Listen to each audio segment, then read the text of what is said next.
There's a kind of default setting in how most of us view the world. It's almost like a reflex. If you walk into a bookstore and you look at the biography section, or if you turn on a documentary channel, what do you see?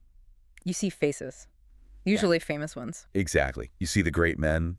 You see Napoleon. You see Churchill. You see Steve Jobs. You see Elon Musk. We have this really deeply ingrained narrative that history is, well, it's essentially a collection of biographies. Right. It's a parade of geniuses. Yeah, a parade of geniuses who wake up one morning, have a brilliant idea, and then through, sheer force of will, they just shape the world to fit their vision. It's the great man theory of history, and it's it's very comforting in a way. It puts human agency, or really the agency of the hero, right at the center of the universe. It suggests that if you just have a big enough idea, you can. Yeah. You can bend reality. Yeah, that you're in the driver's seat. Right. But today, we are going to take a massive stack of research. We've got history, philosophy, economics, even some ecology in here, and we're going to dismantle that idea. We're going to look at a theory that suggests the complete opposite. What if the real engine of history isn't what we think, but how we survive? That is the core question. What if the laws we follow, the culture we consume, the art we admire, even the private thoughts we have in the shower, what if they're not the drivers of history at all? But just the results of something else. Exactly. What if they're just downstream effects of a much more fundamental process, how we as a society produce our dinner? We're doing a deep dive into historical materialism. Yeah. And I know that term sounds like a dusty philosophy lecture. It does. It sounds like something you'd find in a textbook that hasn't been opened since, 1975? Exactly. But looking at these sources, from Marx and Engels in the 19th century, all the way up to modern digital theorists and ecologists in 2024, this is, it's arguably one of the most powerful tools we have to understand why the world looks the way it does right now. It's less of a political manifesto and more of a diagnostic manual. It's a way of looking at really complex systems, whether that's, say, the Roman Empire or Silicon Valley, and figuring out what is actually driving them. So peeling back the layers. It's about peeling back that surface layer of politics and culture to see the machinery underneath. And the mission today is to see if this 19th century machinery can explain why we're all addicted to algorithms and why the climate seems to be collapsing. But before we get there, we have to clear the decks on terminology. Yeah, we have to. Because we need to define materialism. In normal conversation, if I call you a materialist, I'm insulting you. I'm saying you only care about money and, designer bags. Right. That's what everyone thinks. And in this context, that is absolutely not what it means. We aren't talking about consumerism. We're talking about a philosophical stance. Okay.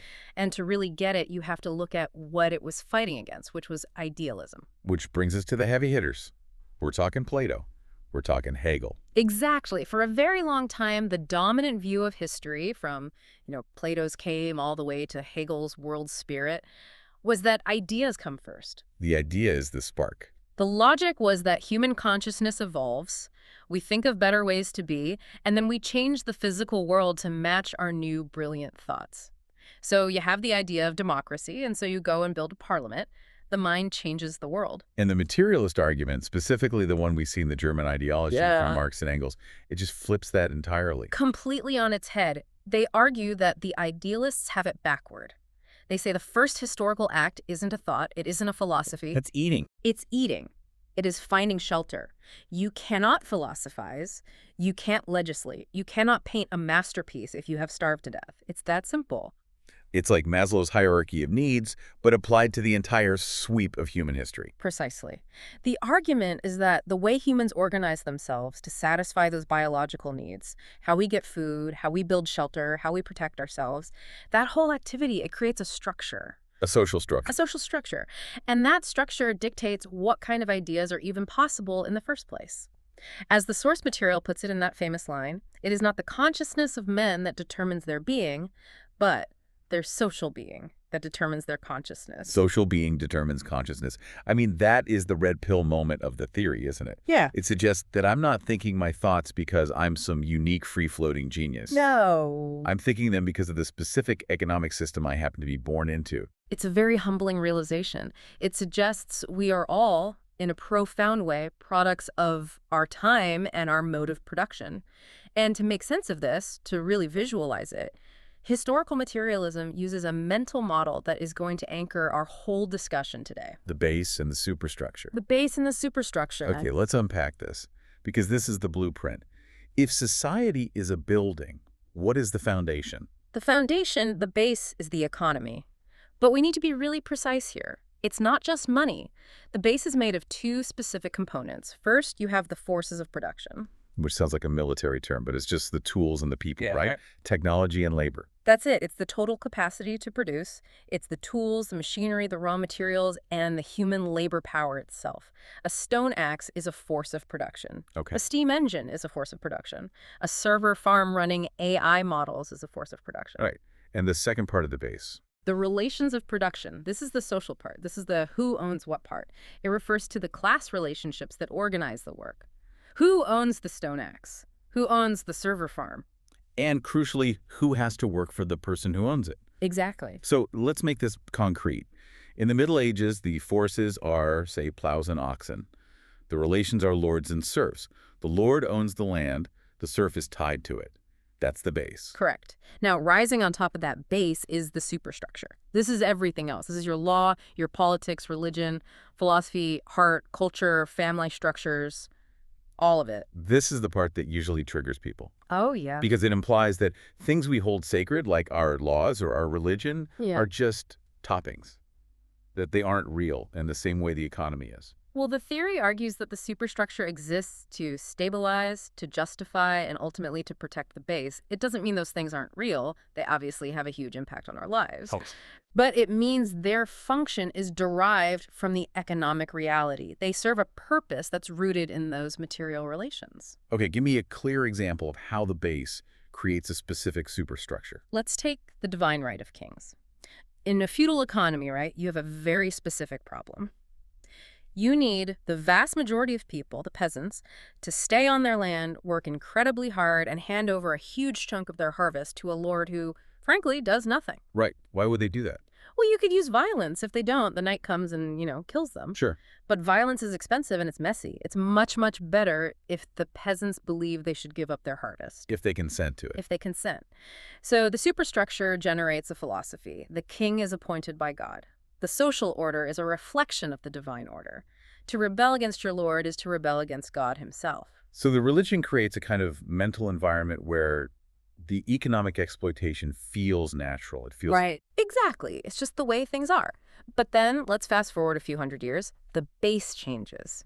We invent the steam engine. We start building factories in cities. Okay. Now, the economic reality is totally different. We don't need people to stay put on the farm.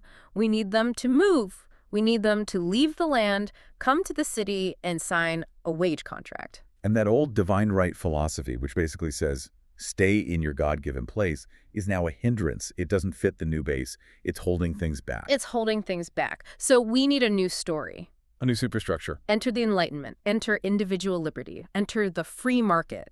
We develop a whole new superstructure that values mobility, individual contracts, meritocracy. So the ideas changed because the way we made our living changed. That's the core argument. This makes a lot of sense, but I want to push back on it a bit because it sounds, I don't know, a little mechanical. If the superstructure exists to protect the base, and the base dictates the superstructure, it sounds like a perfect closed loop. A trap. So why does anything ever change? Why aren't we still living in the very first system humans ever invented? That is the million-dollar question, isn't it? If the system is designed to reproduce itself, where does the glitch come from? Why do we have revolutions?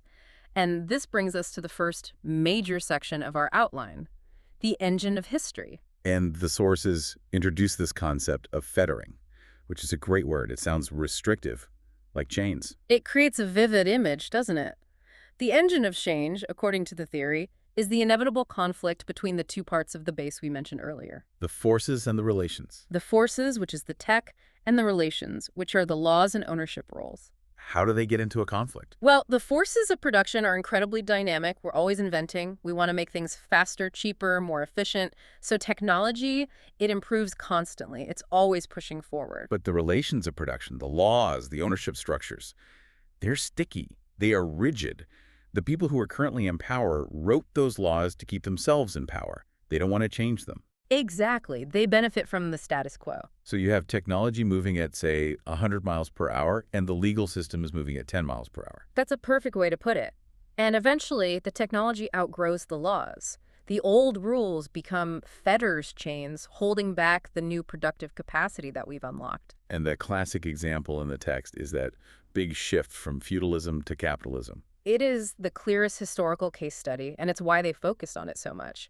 By the 1600s and 1700s, the forces were just ready to fly. We had better navigation for global trade, we had early manufacturing techniques, we had the printing press. The economy could explode. It could, but the relations were still feudal. You mean things like the guilds? The guilds were a huge fetter. If you wanted to make, say, shoes, the shoemakers guild limited how many apprentices you could have, how much you could produce, and what you could charge for them. It was all designed to keep things stable, not to grow. Right, it was about preserving a traditional order. But if you're a burgeoning capitalist who wants to build a massive shoe factory and sell to a global market, the guild laws are fettering you. They're in your way. And at the same time, the peasants were tied to the land, so you could even hire them to work in your new factory. Exactly. The software, which is the potential of the new tech, was too advanced for the hardware, which was the old legal and social system. And Marx argues that when this tension reaches a breaking point, you enter an epoch of social revolution. The river bursts its banks. That's the metaphor used in the source material, and I absolutely love it. History can look like a calm river for centuries. The water flows within the banks, everything seems fine. But underneath, the silt is moving, the pressure is building. The forces of production are raising the water level, bit by bit. Eventually, the volume of water becomes too great for the banks, the social relations, to contain it. And the river bursts. And that flood is the French Revolution. It's the American Revolution. It's the English Civil War. It's the bourgeoisie, the new business class, shattering the fetters of the old aristocracy so that commerce can finally breathe. They didn't just chop off the king's head because they didn't like his personality. They did it because the entire feudal system, with its privileges and restrictions, was strangling the economic potential of the new world they wanted to build. This leads right to that famous, very provocative line in the Communist Manifesto. The history of all hitherto existing society is the history of class struggles. It's the human face of that friction. The friction isn't just abstract concepts, forces, and relations fighting in the sky. It plays out on the street. It's the worker versus the owner. It's the merchant versus the lord. It's the group whose interests are aligned with the new technology fighting the group whose interests are aligned with the old laws. But I have to play devil's advocate here, and our sources actually do this too. Specifically, the Richard Miller piece is saying all history is class struggle. Just asked. I mean, isn't that too simple? It sounds reductionist. It does. Human beings are complicated. We do things for spite. We do things for love. We do things because of religious zealotry that has, on the surface, nothing to do with money. Is Marx just being a reductionist here? It is a valid critique. Yeah. And it's one that has been thrown at this theory for 150 years. But Miller offers a defense using a geologist analogy that I think is really, really helpful. Okay, walk us through that. So a geologist might say the history of the Earth's landscape is the history of plate tectonics. Right. Now, does that mean wind doesn't exist? Does that mean erosion doesn't happen? Does it mean a meteor never hit the Yucatan Peninsula? Of course not. But plate tectonics is the fundamental underlying mechanism that moves the continents. It's the primary driver over the long haul. So he's not saying religion doesn't exist or isn't a powerful motivator. He's saying the continental drift of history, the thing that moves the mountains over centuries, is the economic struggle. Precisely. It's a simplification to explain the guiding mechanism, not a denial that other factors exist and are important. The wind and the rain shape the face of the rock, but the tectonic plate is what moves the entire mountain range. Speaking of complexity and things not being so simple, there's a section in our notes about the Asiatic mode of production, or AMP. This feels like a deep cut, like something for the real nerds. It's a bit of a deep cut, yeah. But the notes say it's crucial for debunking the idea that Marx thought history was some kind of straight, predictable line.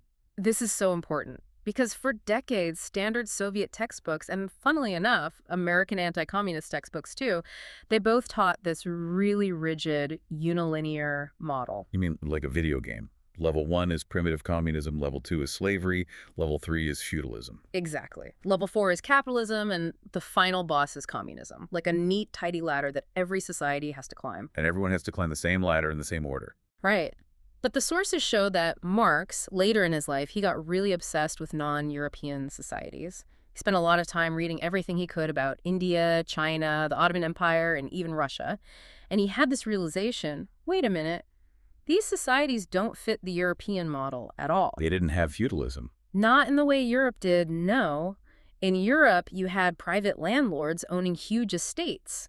In what he called the Asiatic mode, there was generally no private property and land. So who owned it? The state, the emperor, the despot, the central government, it owned everything. And the village communities were sort of self-sufficient, but they paid tax or tribute directly to the center. So it wasn't a landlord versus serf struggle. It was more like a state versus village dynamic. Exactly. And because the base was different, the whole historical path unfolded differently. It proved that history is multilinear. There isn't just one track that everyone is on. Just because England went through its specific version of feudalism doesn't mean India or China has to follow the exact same script. Yes. And why does this matter to a listener in 2024? Who cares how he categorized the Ottoman Empire, right? That's what I was going to ask. It matters because it completely destroys historical fatalism. The idea that socialism is inevitable because it's the next step on the ladder is shown to be false. If history is multilinear, the outcome isn't guaranteed. It's not baked into some cosmic plan. It depends on what people actually do. It depends on human action, on specific conditions. Oh. It also breaks the Eurocentric view that the West is the standard for the whole world and everyone else is just behind. It makes the theory a tool for investigation, not a crystal ball for telling the future. A method, not a prophecy. A method, not a prophecy. That's perfect. This theme of complexity and, well, things not being so simple, it brings us to Louis Althusser. We have some sources on him, and he seems to be the guy who tried to rescue the theory from being too rigid, too mechanical. He has this concept of overdetermination. That is a $5 word if I ever heard one. It is. What on earth does it mean? It's a term from Freud, actually, but Althusser applies it to history. And it essentially means it's complicated, or more precisely, that events have multiple intersecting causes that all pile up on each other. So it's not just one thing. No. Althusser argued that a revolution never happens just because of the economy. If that were true, then the Great Depression in the 1930s should have caused a communist revolution in America.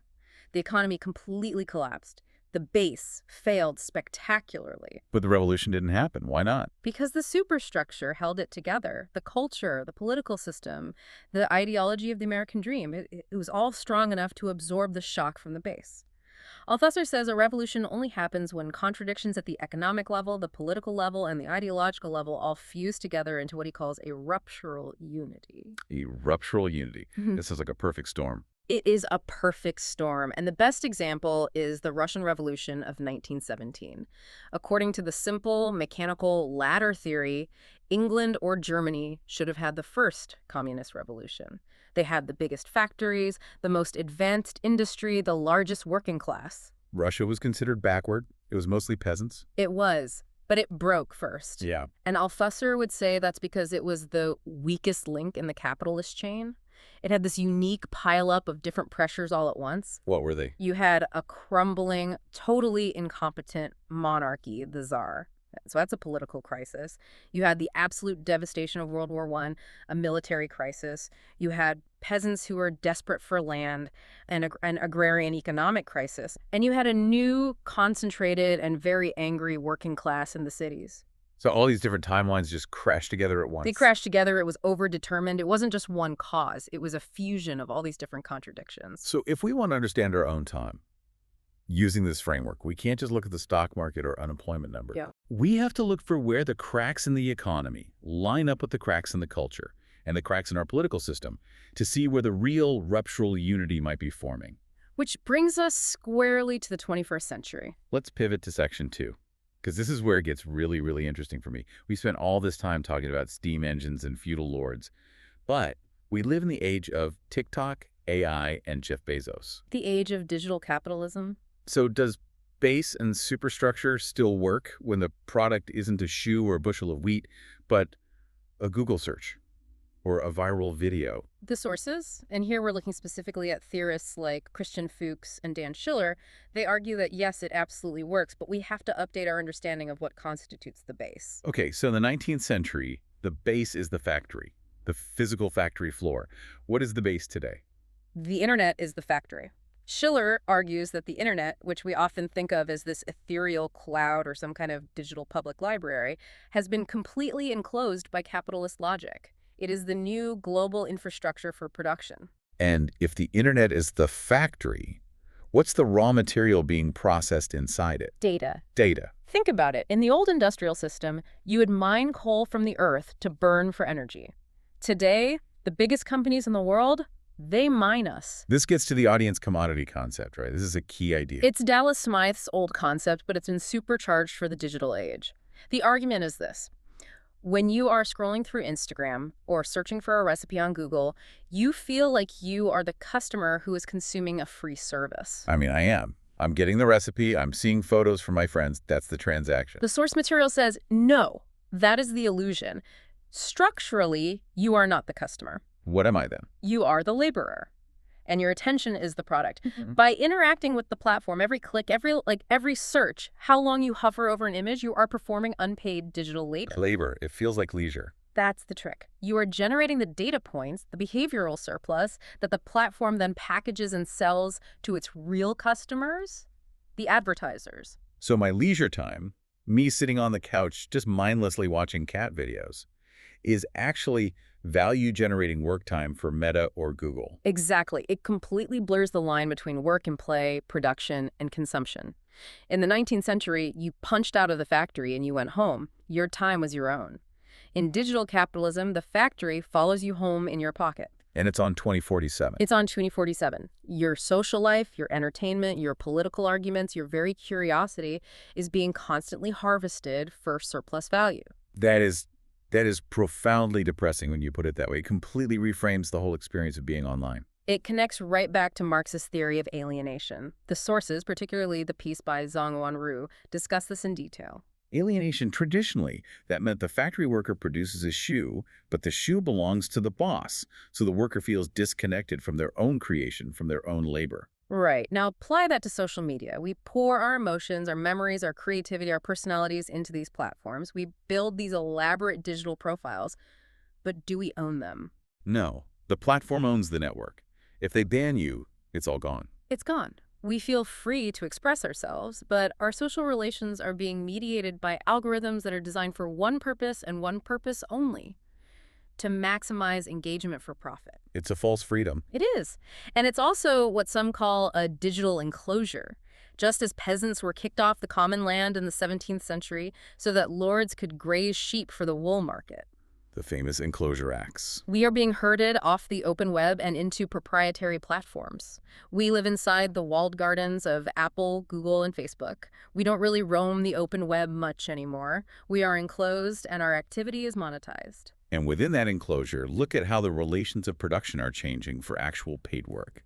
I'm thinking of the gig economy, the Uber driver, the DoorDash courier. The Uber case study in the Aristoigetic source is absolutely crucial here. Uber presents itself as a tech platform connecting independent entrepreneurs with customers.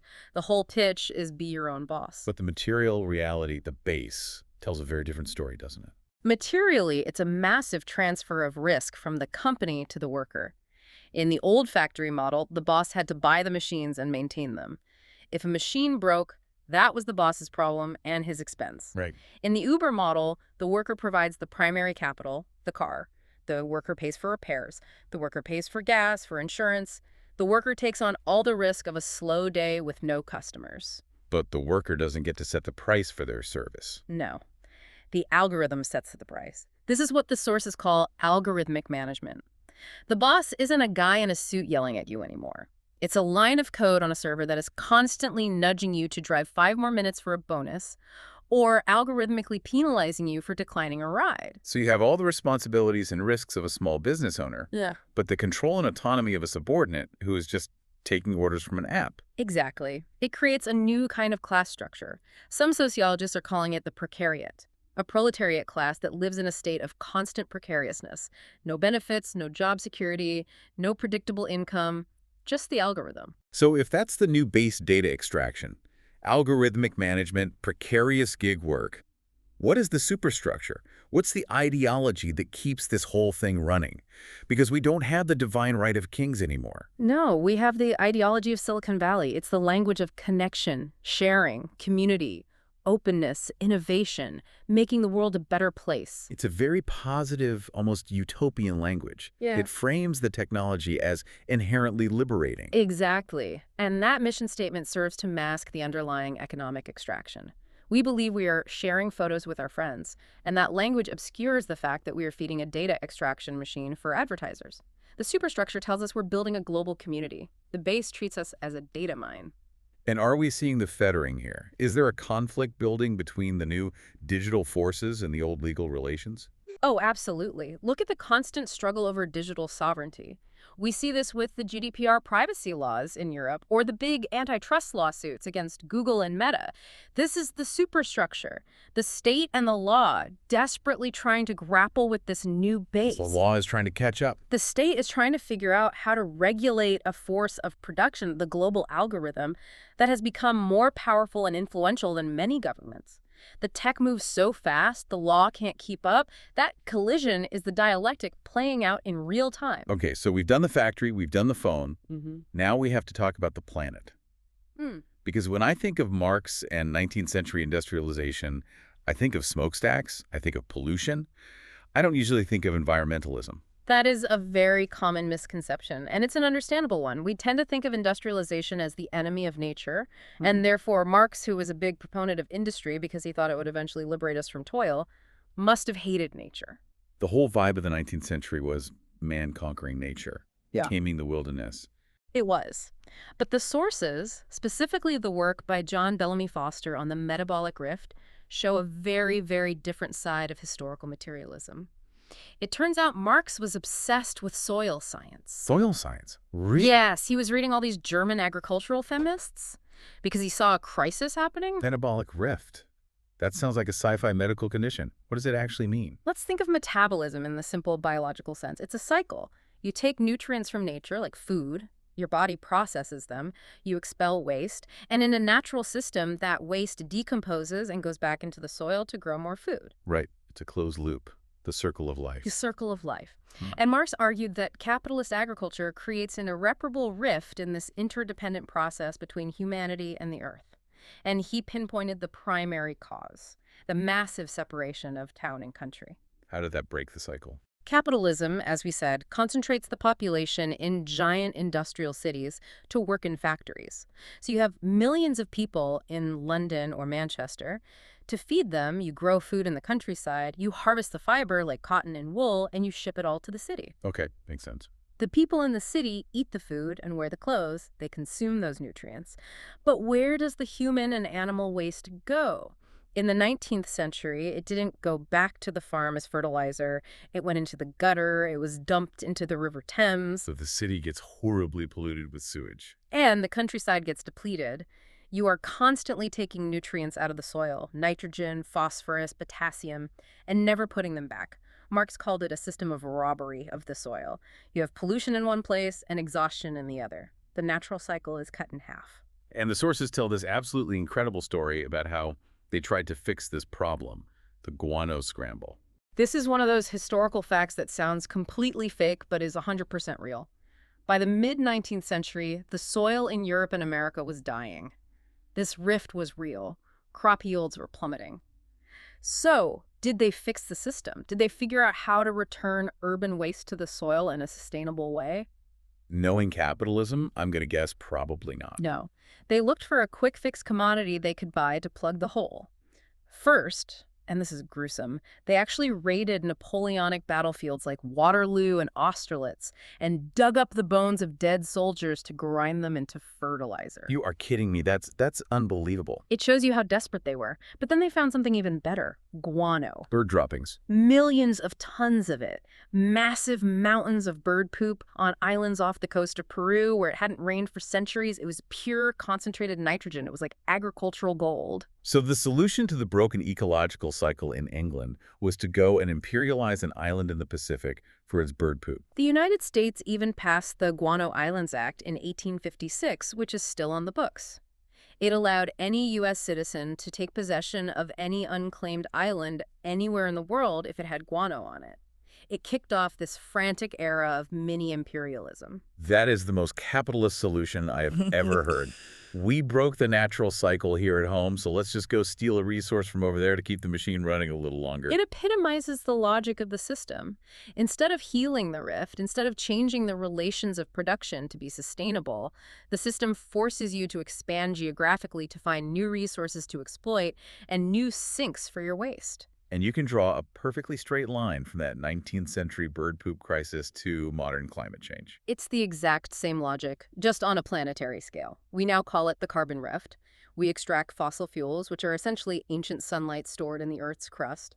We burn them in our industrial system, and we dump the waste product, CO2, into the atmosphere as if it's a limitless sewer. Breaking the natural carbon cycle. The atmosphere and oceans can't absorb it fast enough, and the whole system destabilizes. And just like with the soil, we aren't fundamentally healing the rift by changing our mode of production. We aren't slowing down. We are frantically looking for guano solutions. Right. Carbon capture technology, geoengineering, shooting mirrors into space. Technological fixes that might allow us to keep the fundamental system running rather than changing the system itself. The sources mention a field called urban political ecology. Is that the modern attempt to fix this? It's the study of how you might fix it, yes. It asks really important questions. Can we have sustainable cities? Can we create closed-loop systems where urban waste is recycled back into valuable resources? But the big critique, and this goes right back to the engine of history we started with, is whether you can truly have a sustainable closed-loop system inside a capitalist economy. And this is where the concept of the treadmill of production comes in. The source argues that capitalism has a non-negotiable imperative. It must grow. It has to constantly expand and make more profit. If it stops growing, it collapses into crisis. It's like a shark. It has to keep moving forward or it dies. Exactly. But the planet is finite. You cannot have infinite growth on a finite planet. So the modern forces of production, our immense industrial and technological capacity, are now colliding with the ultimate physical boundary, the biosphere itself. So the economic system, the base, is now fettering the very survival of the species. That is the ultimate contradiction. When the base begins to threaten the biological conditions of life itself, you are arguably in the terminal phase of a system. Or, as the revolutionary Rosa Luxemburg famously put it, the choice for humanity becomes socialism or barbarism. Well, that got heavy. But it is absolutely fascinating how this one single theory connects the steam engine, your iPhone addiction, and the climate crisis into one coherent narrative. That is the power of the approach. It's about totality. Historical materialism challenges you to stop looking at things in isolation. Don't just look at the app. Look at the labor conditions behind it. Don't just look at the smog. Look at the economic supply chain that produces it. Connect the base to the superstructure. Always. So, as we wrap up, we promised a provocative thought to leave the listener with. Because right now, the diagnosis we've laid out feels, well, it feels pretty grim. The machine is eating the planet and our brains. It does feel grim. But I want to go back to what the sources call the active side of the theory. The idea that men make their own history. Yes. Marx is so often accused of being a rigid determinist that the economy runs everything and we're all just puppets on a string. But he always emphasized that while we make history under conditions we did not choose, we do make it. We aren't just passengers on the train of history. We are, or can be, the engineers.